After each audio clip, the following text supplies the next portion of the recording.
এই আঙ্গুর ফল ফেটে যায় এরকম একটা বিষয় শুনছিলাম, কিন্তু আমার ছাদে যে এই ঘটনা ঘটবে এটা ভাবিনি।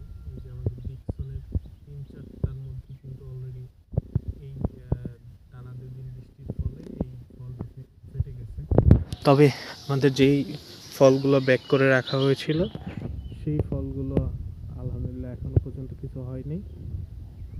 এগুলো হয়তো পাকলে একটু হলদে বর্ণ ধারণ করবে এবং তখন আমরা আপডেট দেখাতে পারবো এর মধ্যে আসলে বীজ আছে কিনা, থাকলেও কত বড়, এবং এটা পুরোপুরি পাকার পর এটার রং কেমন দেখায়, এটার খাওয়ার পরে এটার স্বাদ কেমন, মিষ্টতা কতটুকু, সেই সব আপডেট কিন্তু আমরা দিব আপনাদের। ইতিমধ্যে কিন্তু আমাদের আঙ্গুর গাছ, আঙ্গুরের যে ডালগুলো কিছুদিন আগে কাটার পরেও কিন্তু এখন আবার এই মাথা পর্যন্ত চলে এসেছে, এবং এই ডালগুলো কিন্তু আগামী বছর এই ডাল থেকে ফল পাওয়ার সম্ভাবনা আছে।